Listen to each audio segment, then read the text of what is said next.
Hi, I'm Makiko Tsuda. This week I'll be bringing you the show from Tokyo's Chiyoda ward.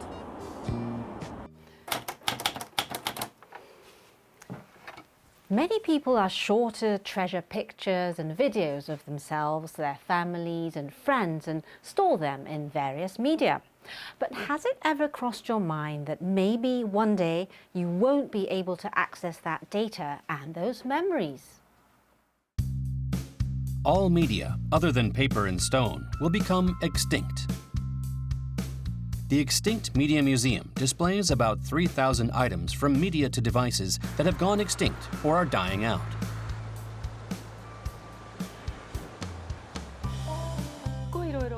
What do you display here? We collect things that have continued to be developed and become extinct in the history of technology over the past 50 years. This is our main display area, and we have various genres from PCs to cameras. Among them, we've created a section related to movies. This is the same type of camera used by the main character in the movie Back to the Future. We invite visitors to take a picture of themselves with this. A picture? Yes. A big draw of the museum is that visitors can touch and hold all of the items on display. They can get a close look at a product structure and feel the texture of the materials used and its weight. This is a camera of the Taisho period in early 20th century Japan. It was used by a journalist in a war zone and captured scenes of war. The film that was brought back at the risk of life contained an invaluable record. We want people to experience that history by touching it and feeling its weight. Displayed here is the same type of camera which captured the assassination of U.S. President Kennedy in 1963.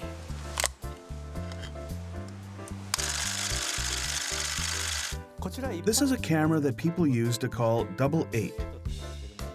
The lens can be rotated to adjust the focal length. While it uses 16mm film, you record on one side at a time, running the film through the camera again. When you send it to the photo lab, the film is cut in the middle and spliced together. It's called double 8 because it comes back to you as 8mm film.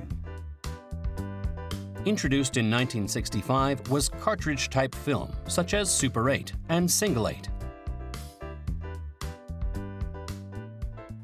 From the 1970s, it became possible to record sound.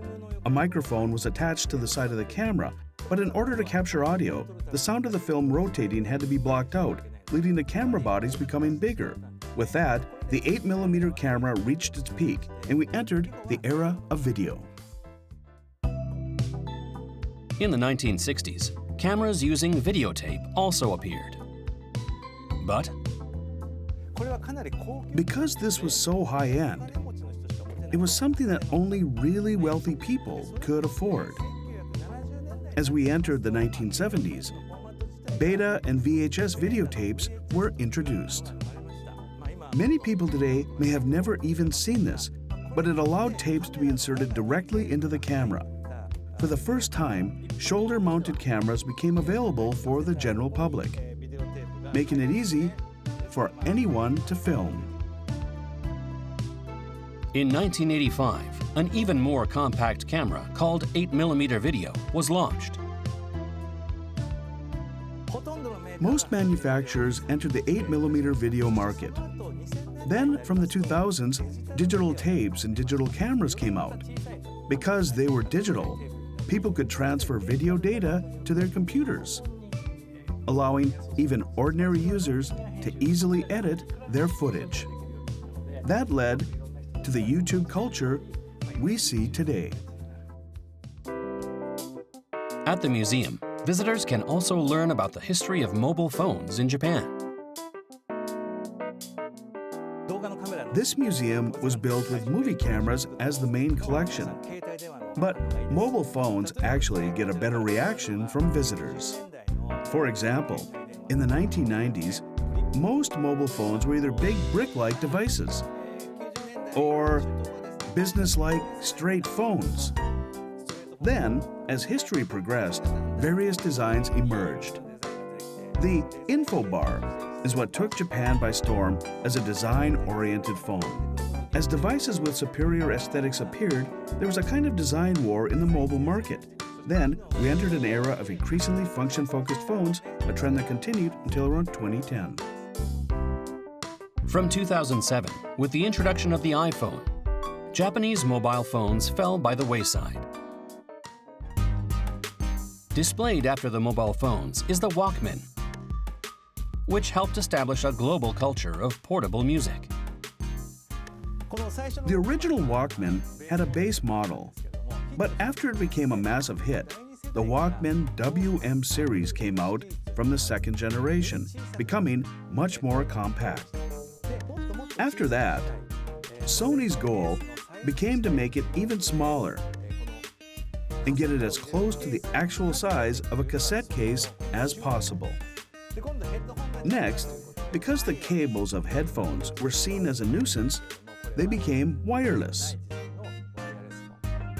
The listening style today of being freed from headphone cables is a concept originally proposed by the Walkman. Later, CD and MP3 players were introduced. But with the launch of Apple's iPod in 2001, the music player market entered a major turning point. What are your plans going forward? We want to continue displaying the items donated to us. And rather than being a place to quietly look at them, we want to become a museum that sparks conversations among people of different generations and people who come together and get them to share their memories. In addition to cameras and mobile phones, the floor features exhibits of recording media, personal computers, and much more. Media devices are now indispensable to our daily lives. Why not come and hold a piece of history in your hands?